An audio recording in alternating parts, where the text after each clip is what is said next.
Radikalisme adalah paham atau aliran dengan jalan kekerasan.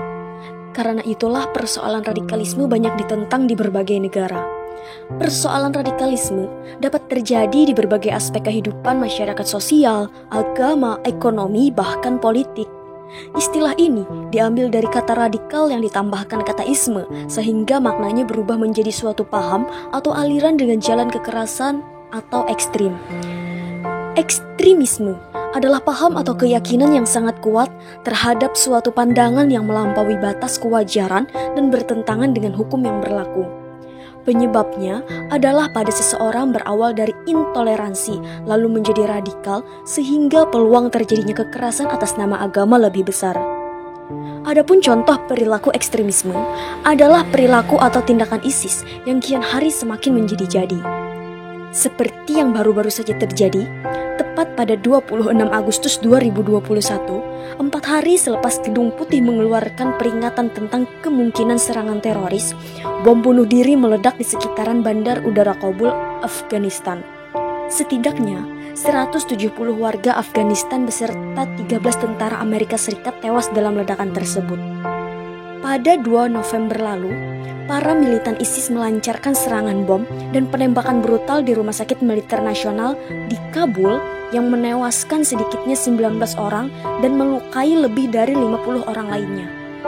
Kejadian berikutnya, bom kembali meledak saat pelaksanaan sholat Jumat di sebuah masjid provinsi Nangarhar, Afghanistan.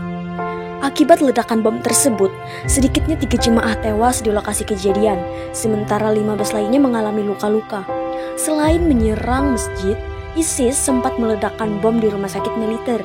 Sedikitnya 19 orang tewas dan lebih dari 50 terluka dalam serangan ISIS di sebuah rumah sakit militer di Kabul pada awal November.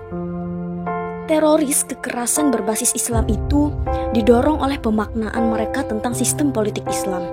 Dalam pandangan mereka, Islam adalah sistem agama yang lengkap.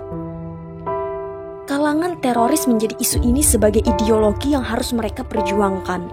Karena agama dianggap sebagai ideologi, maka mereka mengusulkan bahwa agama menjadi salah satu cara penyelesaiannya. Perilaku ISIS yang menggunakan taktik terorisme memiliki keterkaitan dengan fikih siyasah harbiyah, yang mana di sini adalah kekerasan atau peperangan yang dilakukan untuk mencapai tujuan yang diinginkannya, namun mengakibatkan banyak kerugian dan korban yang tidak bersalah. Sehingga ISIS jika ditinjau dari fikih siyasah adalah tertolak. Alasannya, negara yang didirikan ISIS belum memenuhi syarat syar'i yang ditetapkan, seperti wilayah yang tidak luas dalam kekuasaan ISIS. Selain daripada itu, ISIS juga banyak menumpahkan darah yang tidak bersalah. Kekerasan berbasis agama seperti terorisme, kebijakan negara sudah cukup memadai dengan adanya peraturan dari setiap negara yang menetapkan peraturan pemerintah tentang pemberantasan tindak pidana terorisme. Namun, kemampuan institusi negara untuk melaksanakan kebijakan tersebut pada tataran praktik masih perlu penyempurnaan.